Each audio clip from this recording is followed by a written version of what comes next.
shall see how G.I. Joe likes the bite of a sneak's fangs. Cobra Commander was never the villain they told you he was.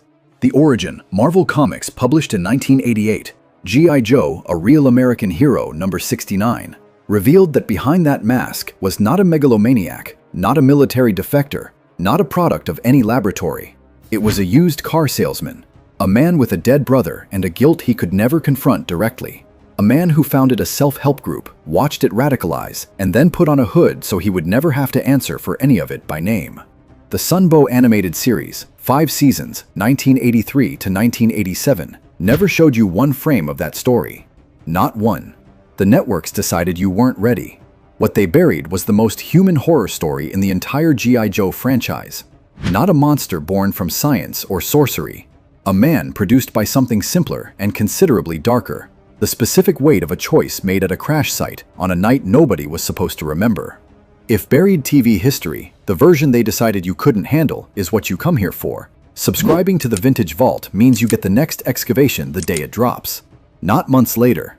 Now. Fire insurance is expensive, Destro. I would say billions. The buffoon they sold you. You knew Cobra Commander the way they engineered you to know him. The hissing voice, the theatrical rages across the command deck, the silver mask or the blue hood, depending on which version of the nightmare occupied the top of Cobra's pyramid that particular Saturday. He was the screaming center of a global terrorist organization, perpetually humiliated by soldiers with code names and color-coordinated uniforms. The villain you were permitted to laugh at a little, the one the show told you not to take entirely seriously. That was the design.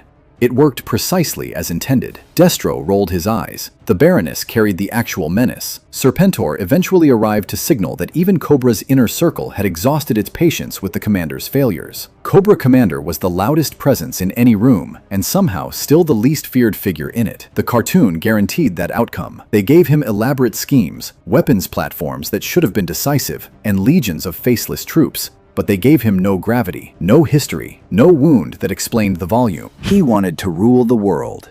The writers asked you to accept that as sufficient explanation. You did, because you were a child, and the adventure moved too fast for you to examine the architecture underneath it.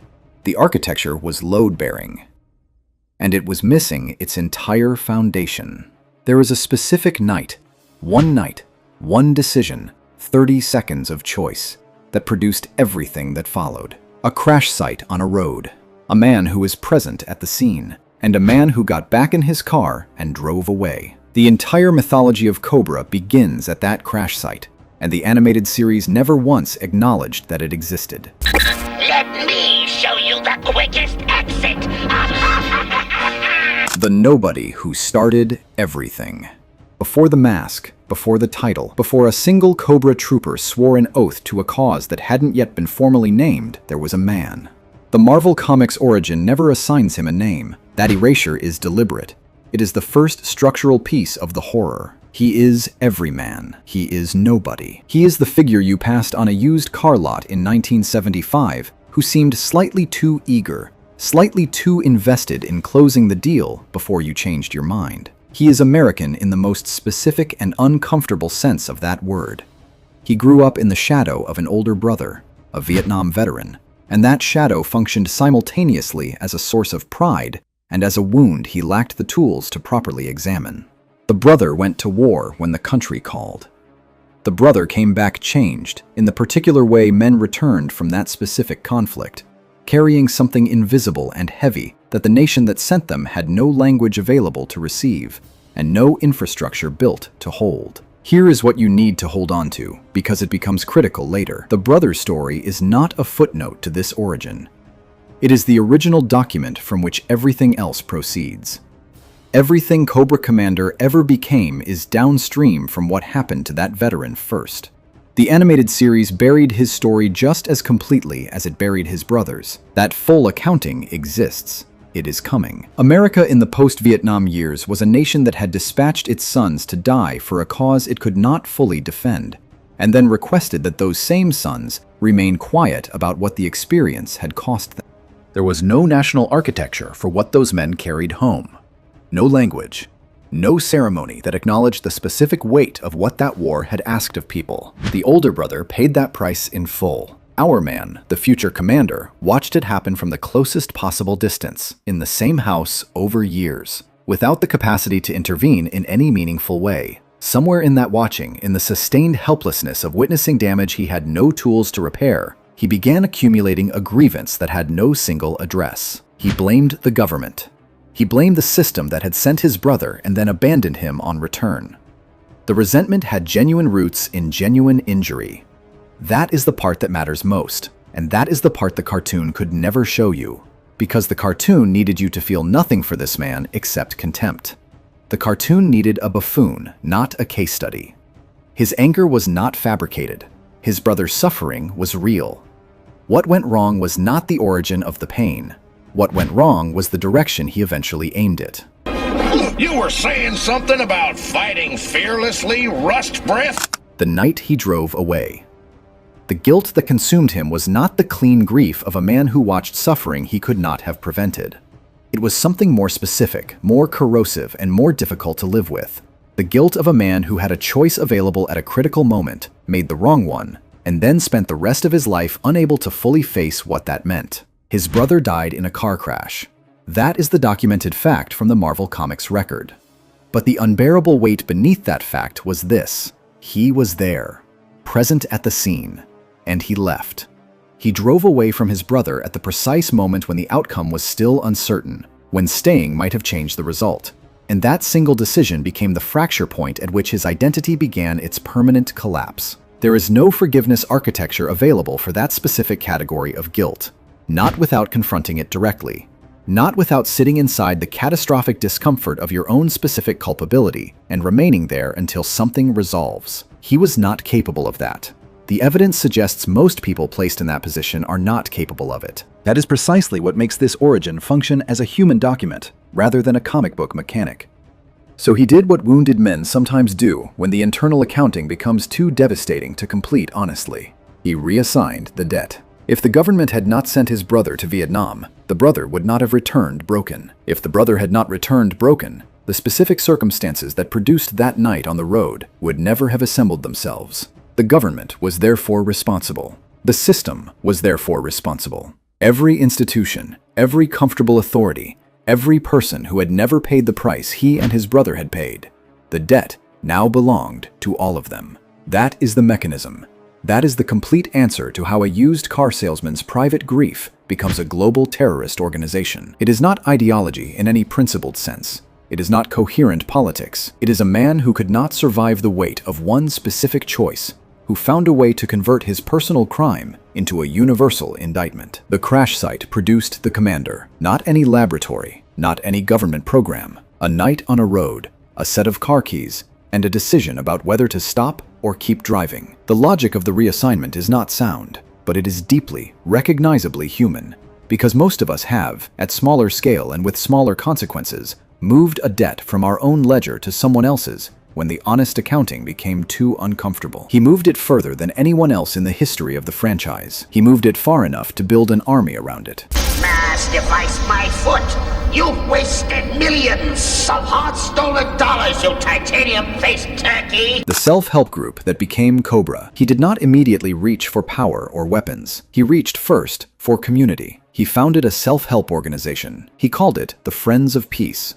Read that name with the full weight it deserves. It is the name of something that began with genuine grief and genuine disillusionment. It was populated by real people who had their own legitimate reasons to distrust the machinery of American institutional life. Some of their pain was entirely valid. That is the part that should make you pause before you continue, because it is the part that makes what follows most uncomfortable. The Friends of Peace did not stay peaceful. That is not a surprise ending. That is the inevitable consequence of the architecture he built. Radicalization never unfolds in a single dramatic moment. It unfolds through a gradual redefinition of what the cause requires, a slow narrowing of what counts as acceptable, a steady expansion of who counts as the enemy, an incremental erosion of the limits that separate grievance from violence. He was charismatic. The failed car salesman, it turned out, possessed a gift that the used car lot had fundamentally wasted. He could make people believe. He could gather the grieved and the disillusioned and give their pain a coherent narrative, a clear direction, a defined and shared enemy. Once you give a group of wounded people a shared enemy, You have crossed a threshold that is very difficult to approach from the other side. The Friends of Peace became something else, something with its own momentum now, something that no longer required his continuous direction to keep escalating. The radicalization fed on its own internal logic, a grievance structure with no external break, no figure of authority he respected enough to be corrected by, no moment of grace capable of interrupting the forward motion. He had constructed a world in which his own guilt was permanently reclassified as someone else's crime. He had found an audience that needed exactly that architecture as desperately as he did. Cobra was born from that momentum, not from a laboratory, not from a supernatural agreement, from a self-help organization that gradually forgot what it had originally been trying to help. New York still stands. My threat has been proven empty. What the hood actually means. The mask came last. Consider carefully what the mask actually means, now that you have the full sequence. It is not the armor of a supervillain in the comic book tradition. It is not transformation in the way a radioactive accident transforms a man into something other than what he was. It is concealment. It is the deliberate, final burial of the face of that unnamed man. The car salesman, the brother who drove away from the crash scene, the founder of an organization that became a mechanism for exactly the kind of violence he had originally claimed to oppose. The hood goes on. The name disappears. The man who could be held accountable for specific things on a specific night becomes a title, a symbol, an ideology with no face attached to it. That is the transaction he completed, not with a dark power from outside himself, with the darkest power available to any human being. The decision to stop being identifiable so that he would never again have to be accountable. His name is never recorded in the Marvel Comics origin. That is not a gap in the research. That is the entire architecture of the story. I'll see how G.I. Joe likes the bite of a sneak's fangs. Why they kept it from you. Marvel Comics published this origin in 1988. By that year, the children who had been watching the Sunbow animated series since its debut in 1983 were no longer children in the way they had been at the beginning. 5 years of the franchise. Some of them were teenagers by 1988. Some of them had older brothers. Some of them had fathers who had come back from Vietnam carrying that invisible weight the country had never built the language to properly receive. The readership was ready for this story. The readership had, in many cases, lived in close proximity to exactly this story. The Sunbow animated series never addressed it. Not one episode across the entire run. The producers and the network made the collective determination that this specific origin, a man abandoning his brother at a crash site, founding a radicalization vehicle out of projected guilt, converting genuine grief into organized global violence, was too morally complex, too ambiguous, too close to something that actually existed in the real world. They kept the hissing voice. They kept the theatrical rages and the perpetually unrealized schemes. They kept the buffoon because the buffoon asks nothing from the audience except laughter and the reliable satisfaction of watching the Joes win again. The buffoon has no crash site. The buffoon has no brother. The buffoon has no unnamed self buried deliberately under a hood to avoid the specific accountability of a specific night on a specific road. What the animated series gave you was a product.